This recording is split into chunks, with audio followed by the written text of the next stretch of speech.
Do you remember the last time that we worked on a podcast project together? Harry Potter, right? And that was before the kids were born or right after? Mm-hmm. Yep, before they were born, I think. Was it the book or the movie? I don't think you remember. I remember us doing it. I remember us doing it downstairs in the basement. And apparently round you table. Didn't have a very good time doing it because it's been 19 years, 20 years since we've done it. Probably something like that, yes.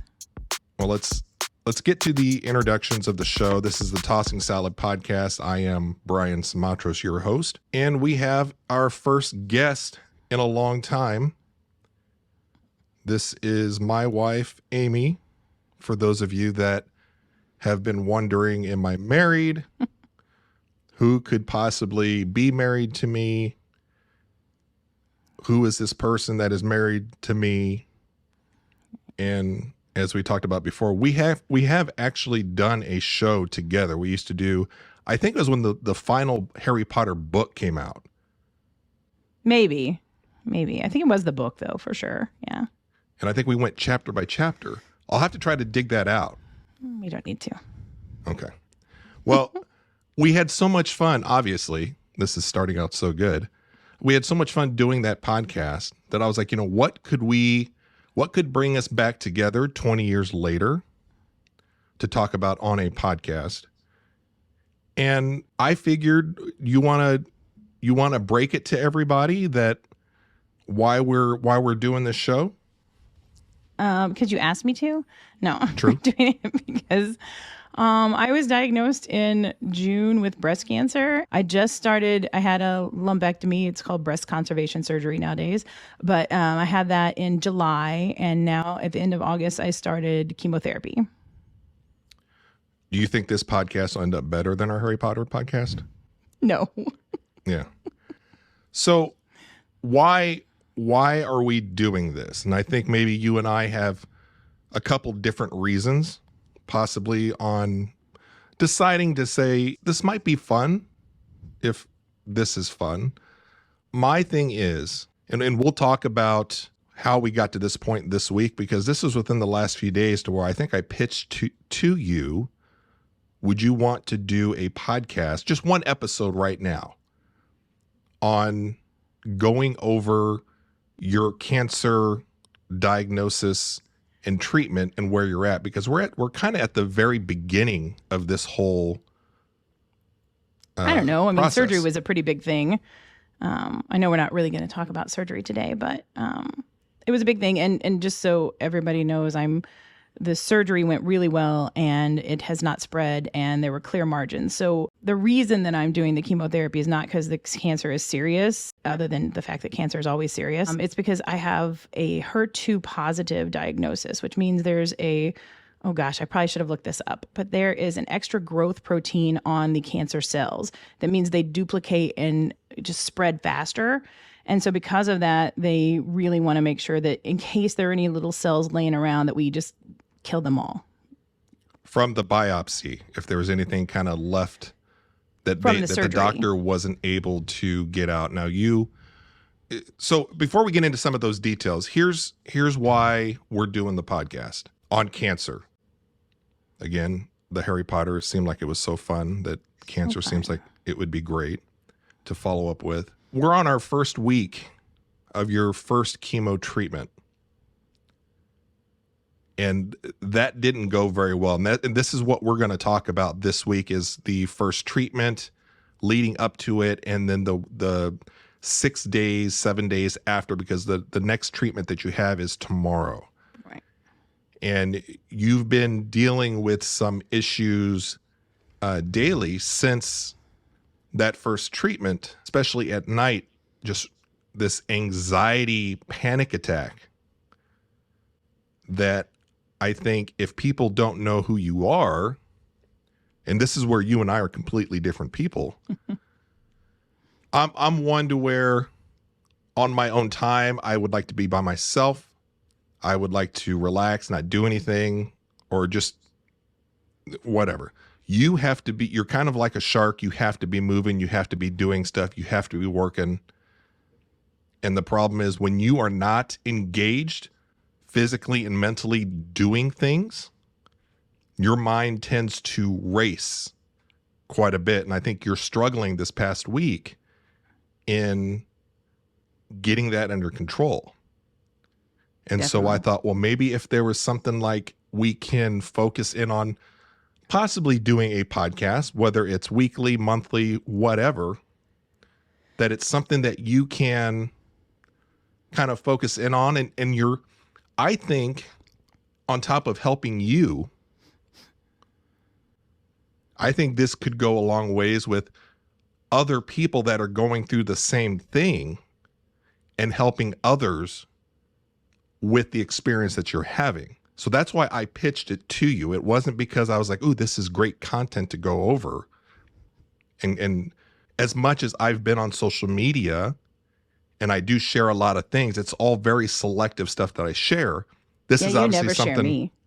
You never talk about me hardly, or the kids that much. And that's, there's a reason for that. We'll get into that some other time. But I thought that this would be a great focus point for you. This is a great learning experience for maybe some other people that are going through it. I am learning as I go. I still don't quite think I understand that I know what's going on, other than the prognosis and the information that we've gotten back so far after your surgery, the biopsy, and the numbers that have come back. It looks relatively good. Yeah, for sure. And I think that we're both very thankful for the information that we've gotten, which it's still, you have cancer and you still have to go through chemo, which is, that's a whole nother thing. Yeah. So yeah, I mean, for sure. I feel like I've been on the negative end of a lot of percentages. Like only 20% of the people get this HER2 positive. Only 20% of the people get with calcifications, which is all I had. I did not have a lump. It was just found in a mammogram. Have it actually be malignant. So I've been on the negative end of a lot of percentages, but the one that mattered, which was has it spread to the lymph nodes, I was on the good end of that. So I'm happy. And actually the prognosis for this is really, really good. But we decided to do chemo when the doctor told us that we had a 10% chance of it spreading if we did not do chemo. And he said, when it spreads, it's stage 4. Right. And if we did do chemo, it was a 5%. And Brian and I were sitting there together. I guess we just kind of decided that made more sense. I mean, I'm relatively young in the world of chemotherapy and in the world of cancer. So they said, just better for me to do the chemo. The doctor recommended it. And so it's chemotherapy once a week for 12 weeks on a drug called Taxol originally. And then for a year's worth of time, I have to be on an infusion called Herceptin, which from everything I've read and everything the doctors have told me is like this miracle drug. It treats that HER2 positive cancer. It's only been developed in like the past 20 years. And they say it's like a miracle drug, a lifesaver. And so that will hopefully keep it all away. I've been in a few of the bigger meetings that you've had with the doctors, with the surgeon. I was a little taken aback when he was explaining to us. And I do recommend that if this is something that you're going through, if you can, take somebody with you, because it's very hard, especially when it's happening to you. And obviously you chime in. Yeah. You have cancer, you're panicking, you're hearing all this stuff from your doctor. You can't possibly take this all in. And having somebody there at least with you to go through it and just to hear, so you can like, did you hear that? Or did I understand that right? When he said that if the cancer were to come back, it's automatically stage 4 if it's the same cancer, right? That they weren't able to get out. I'm more of a kind of the numbers kind of a guy on the rational side of things. And as the doctor was talking about the chemotherapy, and when you had mentioned that, okay, well, 10% chance the cancer could come back, but by going through chemo, that drops down to 5%. For somebody that's sitting there next to you that doesn't have cancer, that is your husband, and obviously in the doctor's position as well, that's kind of a no-brainer choice to make. but we're not the ones going through it. And I don't know necessarily if he was giving you the option. I think he strongly just recommended that you do it. And I was kind of like, oh yeah, that sounds like that's the way to go.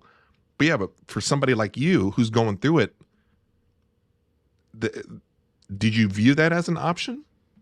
Yeah, I thought I had a choice. I did. But he didn't really make it sound like it, and you didn't make it sound like it. So I was like, maybe I don't really. So, I mean, like I'm a reader. I read so much stuff about this already. I know what the doctors downplayed what chemotherapy will do to me. I know he has, and that maybe that's just the way they do. But I read a lot. I've read personal stories. You go down the rabbit hole of Google, but I know what could do, and I know what I'll be going through and what I'll be up against. I'm a tough person, but I didn't know. And already this first week's been a lot harder than I expected it to be. The first week you were in the minority of people as far as going through what you did. Again, in those numbers. But the negative side of everything that you could possibly go through by going through chemo, I think you understand that going through that and doing that far outweighs, just numbers wise, having to deal with this down the road. Not to say that you're going to have a 0% chance, but it significantly gives you better odds. Yeah. Yeah, for sure. And so it was the right decision. I still believe that. I think we'll see how tomorrow goes. Yeah, I felt like I had to do it. So we chose to go down that road, and I guess we started like a week later after we met with that doctor after that day. And that was last Monday. And just like and not to mention doctors or anything like that, you had come across some information that possibly you would not have to go through chemo based off of some of the information that you had coming back. Yeah, and that wasn't just internet. So I've not only read some studies, but I had also been told by a health professional that I might not need chemo. So I really went in with a hope that it wasn't going to happen. And then when it did, I was very disappointed. I knew going into that, and I think we had that discussion because I remember you coming into I think it was the kitchen and telling me that you might not have to go through chemo. And I was like, well, let's wait till we talk with the doctor and all that. So let's not get our hopes up. But that's obviously kind of good news, but not one you want to get set on. And unfortunately, I mean, again, when we got to that appointment and he sat down, and he's a great doctor. You like him? I like him. Yeah, I like him. I do. And having a great doctor with good bedside manners with the nurses and everything totally, I think, makes the difference in how your experience goes. But I remember sitting there and he was talking about the chemo, and in the back of my head, I was like, oh, fuck. I was like, this not doing chemo is not going to be an option. And all I'm thinking about is don't look at you, because I knew that you were not taking that well. I did not. You didn't. And I think the big part of it with the chemo, aside with, you're looking up some of the side effects of the chemo or whatever, is, I mean, you're not looking forward to losing your hair. Oh God, no, I'm not. As much as I want to say I'd be cool with wigs and I would like to try new hairstyles and whatever, no. I mean, I'm going to cry. Well, but it's understandable. And everybody that I've talked to, because sometimes I'm like, I don't know what to say sometimes, because again, our normal interaction with each other for as long as we've known each other is I'm always kind of like just a very robotic, well, this is either rational or it's not rational. Right. And that actually really helped me, especially in the beginning. And it still does, actually. See, very much I like think, the voice of reason and everything. But I think it pisses you off too. And I get that. I understand that. And I've had the conversation a couple times with your sister just on the side. I don't know how to interact on some of these conversations that we're having because I want to listen, but I can't let you go off on not tangents, because everything that you're feeling is absolutely valid and it's what you're going through and everything, but I have to kind of tame my interjecting and just kind of listen at times. But then I do feel like, okay, I like with the chemotherapy, I was like, not that I was like, I don't want to feel like I was forcing you, but I do feel coming from my understanding of all this and my relationship with you and with the doctor that it was kind of an option, but it numbers wise, it makes sense to do the chemo. Absolutely. I mean, it does. It does. I was just, disappointed, Totally understand. So let's get into the first week. So the first, what was it, last Monday, we had our first session and got up real early in the morning, which is great because you get it over and done with, right? Right. Tomorrow's is at like 1:00, and I think that's going to stink. But yeah, that one's not going to be good. No. But we get to the hospital, and I mean, you're anxious. I'm anxious. We both don't know really what's going on. I'm anxious, obviously, in a different way because I'm like, I'm just there. There's nothing I can affect.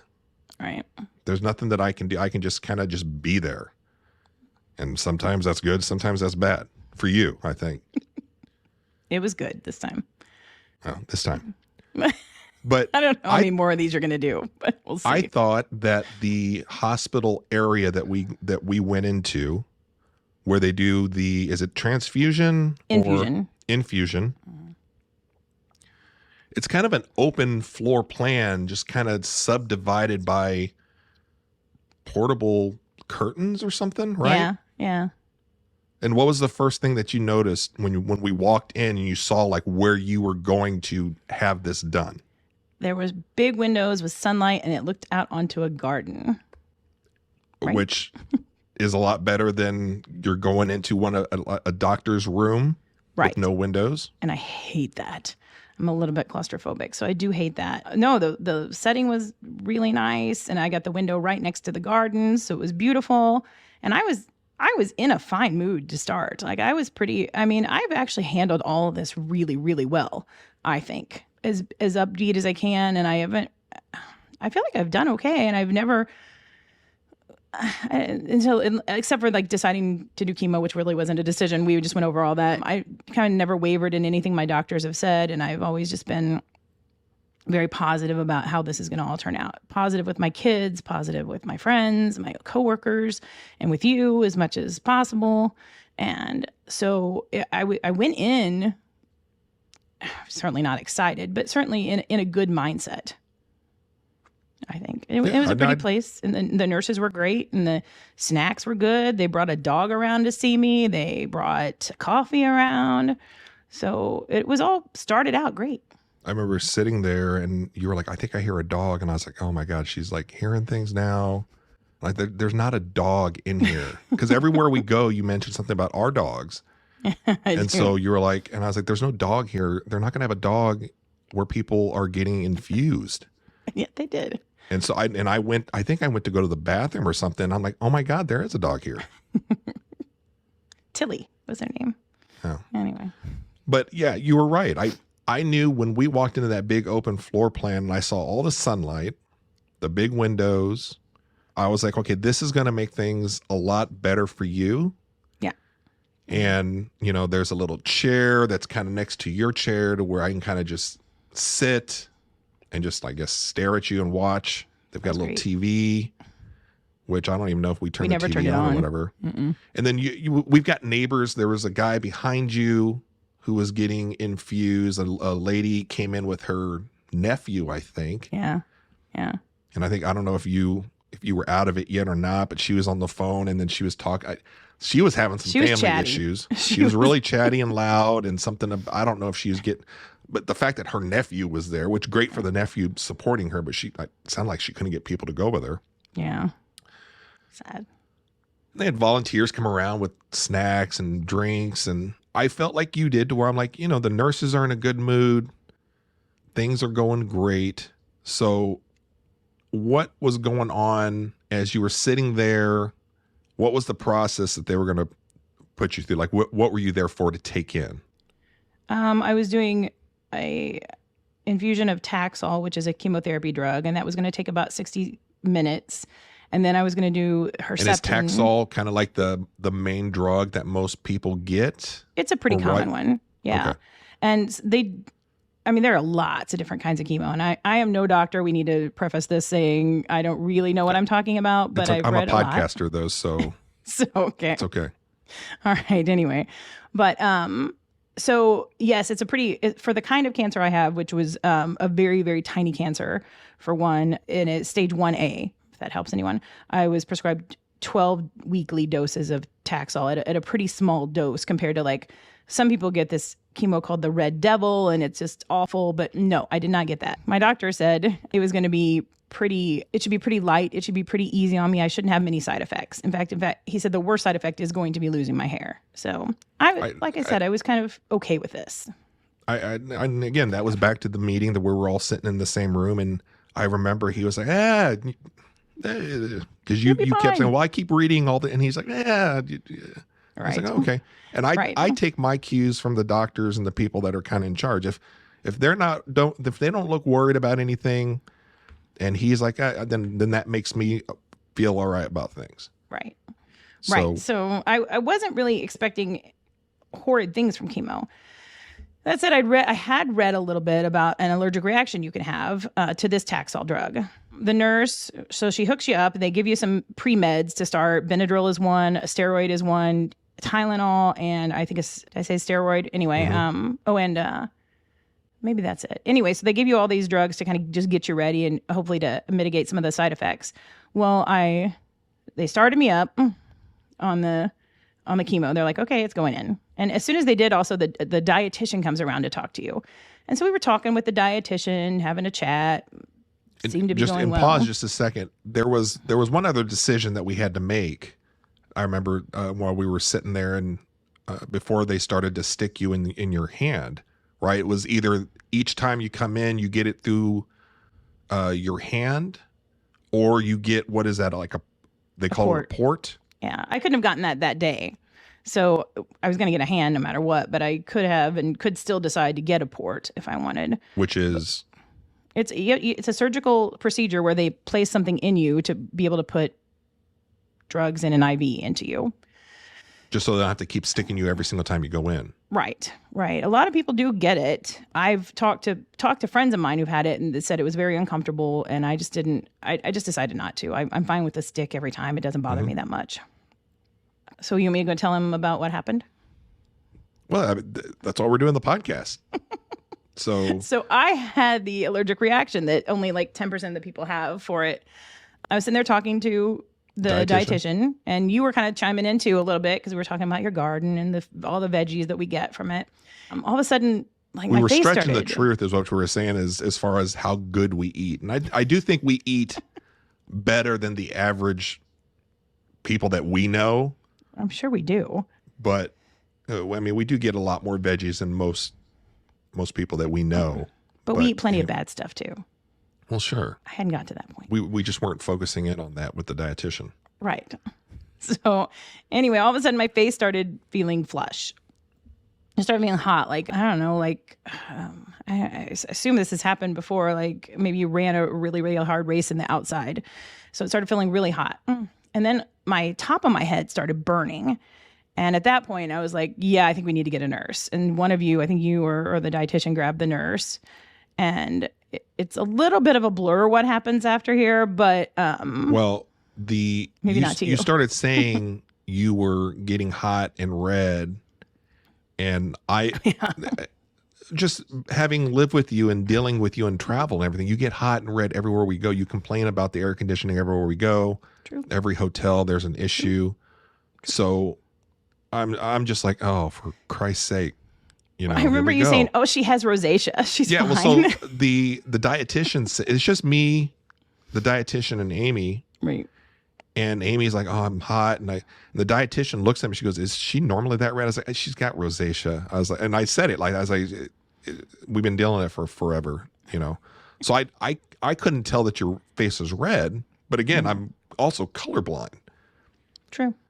So I noticed that she just kept looking at you as she was talking to me, and then at some point she was like, "Gosh, she's not doing right or well." So she just hollers over at the nurse that is kind of down on the other end of the room, not in a panic sense, but and I don't, whatever the I don't nurse's know. name is, she just yelled for the nurse's name. Not panicking, but just, "Hey, so and so, come here for a sec." And so the nurse, briskly walks over, and I think within a matter of 30, 40 seconds, there were four total nurses there, like around you. Right. And so here's what I'm experiencing that, the chaos, it felt a little chaotic to me, but my head also, it felt like my head was going to explode, like it was on fire. And then my lower stomach felt like it was on fire. And I'm like, I have to pee. And they wouldn't listen to me. And they're like, not they wouldn't listen to me. They said, we have to get this in you. So what they did is they pulled off the Taxol, the chemotherapy drug, and they started injecting me with things to make me not have an allergic reaction. Benadryl, I know, was one. Some steroids, I think. I don't know. They identified you were having the allergic reaction. So that was the primary issue to take care of, as opposed to getting you to go to the bathroom. Right. Well, then I started feeling like I'd throw up. They gave me a bag. I threw up a little bit in it, but then my bladder just went crazy. It just all went everywhere, and it was not pleasant. It was embarrassing, and it was really kind of awful. But I just felt so sick to my stomach, and so it felt like my brain was going to burst out of my head at some point. And it was the weirdest feeling. I don't know if I passed out or not. I do remember sort of being like, woo, dizzy for sure. And I looked up and there was a nurse kind of below me shooting my hand had drooped, I think. And so she was putting another something in it, some more medicine. I remember saying, "Oh my God, more medicine," or more drugs, I think I said. And she's like, "We're going to get you, we're going to take care of you." And they did. Within 20 minutes, I was feeling pretty okay. It was almost like a 15-minute ordeal. And they were shooting you up with a bunch of Benadryl, and I don't know what else, but I know they kept saying, "We need to up the Benadryl or something." Oh, okay. Because the Benadryl that you were on before, when you just started it, when the whole process was going, and they inject you with the Benadryl. Well, Benadryl for me makes me super tired. Like I can go to sleep right away. It made me tired you too. were too. Mm-hmm.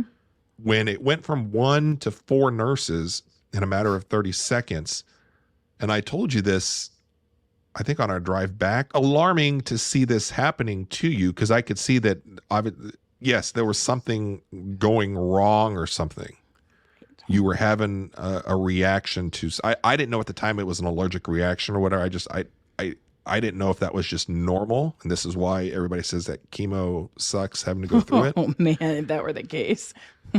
But I remember all I'm doing as I'm sitting there, again, helpless, because there's nothing that I can do, is I'm reading the faces of every one of the nurses that are there. And as much as they were concerned and very going through a troubleshooting list through their head, I recognize that when people are doing that. So they knew that you were having this allergic reaction. So then it's okay. Step 1, we're doing this, then 2, 3, 4. And they were all working really well together. They've obviously have seen this and done this before. Well, yeah. Didn't the nurse tell us they see 1 a day? And they weren't panicking. No. I don't remember hearing that. It's possible. Okay. But you're not the only case that has happened to. No. They've seen that before. And so looking at them, and they don't look worried, but they look like they are concerned, like they're trying to get things under control. And I was like, okay, they definitely have it. I have trust that these are the professionals. They've done this. They've seen this before. And within 15 minutes, I think you were kind of stabilized enough to where your personality was back a little bit. And I think you were kind of trying to joke around a little bit. I think they ended up taking you to the bathroom on a wheelchair or something. They did. What was the decision coming out of that? Because it was the Taxol that caused this. Right. So talking to people we know that said that Taxol has a solvent in it that actually some people are allergic to. It's a chemotherapy drug, but the solvent itself is what people are allergic to. There is another drug on the market. It's called Abraxane. and it does not have that solvent. It's the same exact chemotherapy drug from what I understand. Taxol, I think is the actual name, something like that is the name of the drug. And then they add this NAB to it, which makes it this Abraxane. Anyway, so that drug doesn't have the solvent, and most people tolerate that very well. In fact, it's even seems to be a little bit of a easier chemotherapy drug. So, I asked, of course, just as good of. Yes, absolutely. Yeah. So I'm like, well, why don't people just go to that? And the reason for that is it's still patented, and so it's very expensive. It costs 25 times what the Taxol does, right. And so they don't prescribe it right away. You have to fail on the Taxol first before you get that, and that's what I did. So I get the good chemo this time, hopefully, the really good chemo. And it'll work. But I was able to do the Herceptin drug afterward. Right. And I got some good news on Friday, in that they counted that as one of the 12 chemos that I have to do. So, well, that's did I tell you that? Maybe I didn't even tell you that. I think when you mentioned something like that to me, I think you were saying you hope that they would count that as one. I was like, why would they hope? You didn't go through the whole thing. Right. Well, yeah, there was a point. It was a hope, because they said, okay, we'll keep the chemo schedule. So I was like, does that mean that counts? And that's one of 12. And so I didn't know for sure till I talked to the doctor, or talked to the nurse on Friday when I was asking some stuff about my anxiety. I said, hey, I probably don't want to know the answer to this, and she goes, no, absolutely. That was number one. You've got the toxins in your system, counts as number one. So yay. And there you go. There's another reason for doing the podcast, is so I'm on board with the latest news going on with your cancer treatment. There you go. So I think you and I both commented on the way home also that we overheard a conversation among the nurses off to the side, because I think they were trying to get a hold of the doctor as well. Uh-huh. And I think one of the nurses had said something like, well, we're not going to try that again, right? Yeah. And I think they said, no, we're going to do the other one. Yeah, I've read online some people's insurance companies make them try it a second time, try the Taxol a second time, like maybe at a slower rate or something, just to see if it could work. And I'm like, oh, thank God I don't have to do that. I would not want to be going into tomorrow thinking that were about to happen. That was our first experience going through chemo.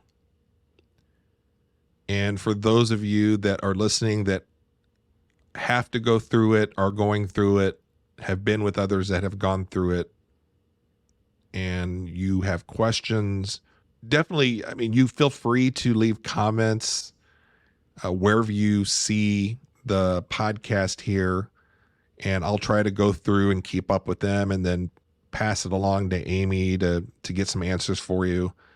I don't know necessarily if this is a one-off podcast episode, or maybe, depending on how things go, how you're feeling and how you're feeling after recording this, because we'll talk about it tonight. I'll be like, okay, do you want this to go live or whatever? But we'll try to give people responses as far as, what we think or what we're going through with our experiences, because I do think that helps other people.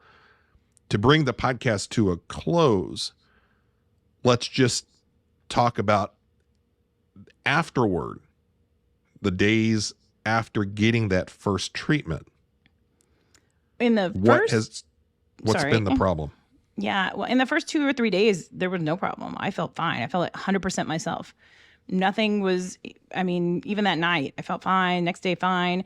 Wednesday night, so this was Monday was the treatment. Wednesday night, I thought I was fine all day. I went to bed, could not sleep. I started reliving what happened to me that day in my head. It's kind of the first time I'd really, really done that. I could not sleep. So I was just a nervous wreck. I'm pacing, I'm walking up and down all over the house. And at some point, smartly, you went downstairs to sleep away from me, because it was good for me because I kept worrying that I was stressing you out with my stress. So that was that. And in the days since Thursday, Friday, Saturday, Sunday, Monday, I went into some weird headspace. I think it was more than anxiety. I think I can deal with anxiety pretty well. I work stressful jobs. I have a busy life. I like it. I kind of thrive on it. But my response was weird. My head felt jumbled. Like I could not concentrate. I could not focus on even a TV show to sit down and watch it. I would get up and walk the dogs. I'd come home. I'd go swimming at a neighbor's. I'd come home. I'd clean a room. I just had to be moving and busy. And, you're supposed to be tired and relaxing. And I could not, because I could not quiet my mind. I sent a note today or yesterday. It's definitely more than anxiety panic attack. Yeah, absolutely. Which I'm familiar with also, but you were having something completely different. And going back 30 seconds, how you described there, I was like, oh, well, I'm going to go sleep downstairs and just leave you be. I mean, that makes me look like. It was, you were being actually, I thought, very thoughtful, knowing that I thought I was stressing you out and that you removed yourself so I wouldn't worry about worrying you. I went down into the cooler part of the house where it's nice and cold, and I watched Star Trek all night. But I do understand that part of your anxiety as it was spiraling out of control as well. And that is just a time to I've recognized that there's nothing I can do for you. That's, right. I think a lot of times maybe if I say something that makes things worse. So just getting out of your line of sight is good. But I think you had mentioned that you were then becoming anxious of all of this kind of with me. And that was adding to the stress and the panic and the anxiety was, me being in bed as well and seeing you go through that or whatever. So I said, do you want me to, I don't remember because it was later on in the night. And I was like, do you want me to just go downstairs? And you're like, yeah, that would be great. and I think that helped because now you're not worried about somebody else. Right. It did. I still think that makes me look like shit, but it doesn't. It was, so anyways, you knew what I needed and you gave me what I needed. So it was perfect actually. And that's kind of how you've been through most of this, but that's 25 years, 30 years together is how we know what we need. So you contacted the doctors on this and what has come back from that? And that's recently as of yesterday or today. Yeah, I contacted him yesterday. So I don't know if you guys have my chart, but you can send messages, like email messages to your providers and they answer you. They say within 48 hours they'll answer you. And I just said, hey, I don't know if you need to know this before my treatment or whatever on Wednesday, but here's something I've been going through. And I kind of tried to explain how it's more than jitters. It's more than anxiety. It's more than nervous energy. It's just everything. And it just feels like my brain was just not my brain. It felt like it had been snatched by somebody. And so the nurse sent back and said the doctor is going to remove steroids from your treatment. They think it's the steroids doing it. And it felt good. It felt really good to hear that, like, it's not me losing my mind. It's not me, not able to handle this. It's a medication thing. Hopefully that's it. I don't know for sure if it is or not, but I can tell you right now that today I feel better. And it's a little bit to be expected as the steroids have worn off. Maybe I was so over steroided at first. I don't know. I'm completely making this part up. At first, I don't know what it was that didn't cause me a problem. And then it did. And now it's, as of like last night till now, I'm feeling fine again. Like myself. Again, we're not coming with medical degrees saying this or this is our experience of going through it. But if this is something that somebody else has experienced and they haven't been able to put a finger to it and they're thinking, well, this is just what having cancer is like, or this is just what having chemo is like. If it is because of, and I think this leads back to the allergic reaction that you had to the Taxol. And so when they were trying to get you recovered, they were pumping you full of Benadryl and I think steroids. I think so too. Again, I don't know, but maybe just a lot of it in the system, and it just my body and brain couldn't really deal with it. And so hopefully as we move forward, we are going with a better chemo drug, one that I'm not allergic to at least, fewer or no steroids. And I'm really hoping for good news from here. So, because I had none of I had a little bit of nausea, but not much. I had none of the fatigue. I had none of the things that I heard would be the most common symptoms I would have. So that's good. Of course, I didn't have that much chemo in me either. But well, again, if you're listening to the show and you have questions or you're trying to compare experiences or whatever, let us know. And I'll do my best to put the comments, questions together, and then sit down with Amy when she's feeling right after the next treatment, which again is tomorrow. I'm not sure when this podcast will go out, but the next one for us treatment wise is tomorrow, which is Wednesday. And maybe if things go well with this podcast, we'll collect some of the questions, and then we can at least address some of the things that we're not 100% sure on, like were the panic anxiety attacks that she had after the first session, was that from being loaded up with steroids from the allergic reaction? We'll find out if we see the doctor, but I don't know if we see the doctor tomorrow. No, I think you see him every 3 weeks. Yeah. So we'll just see the nurses.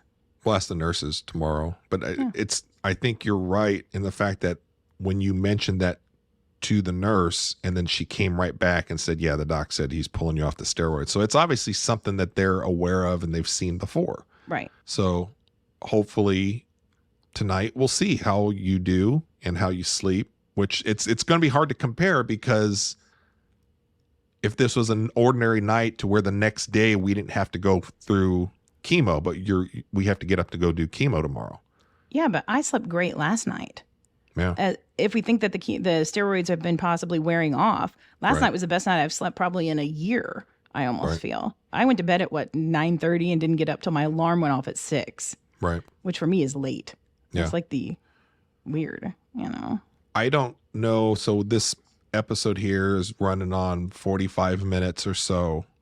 And we've talked about the diagnosis and everything involved with having cancer and dealing with it and how it affects the family and work and all that stuff. I don't think that we've really talked it's always bits and pieces, right? Throughout our life, and a little bit here, a little bit there. You get a phone call, we'll discuss it for 30 seconds, 40 seconds, but to sit down and talk about it, for me, it's somewhat therapeutic for me. I don't know if you're like, oh, this sucks. No, it's actually been good too for me, and I didn't stress out too much, so that's good. Yeah, hopefully it's a better...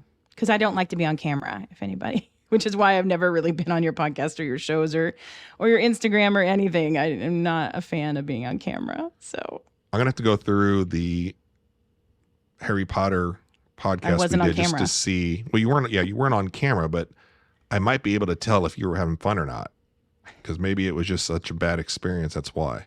Good luck. All right. Well, I do appreciate you trying this out. I hope it does help, talking about it out loud as opposed to keeping things kind of bottled up. And I do hope that it helps other people that are out there that are going through their cancer journey or have gone through or know somebody that's going through, to maybe it gives you a little insight as to maybe what's going on in their lives. I would assume a lot of things are the same, but there could be some things that are different. We'll bring this to a close. And again, if you guys have questions, if you're watching the video on Spotify or YouTube, feel free to leave some comments below.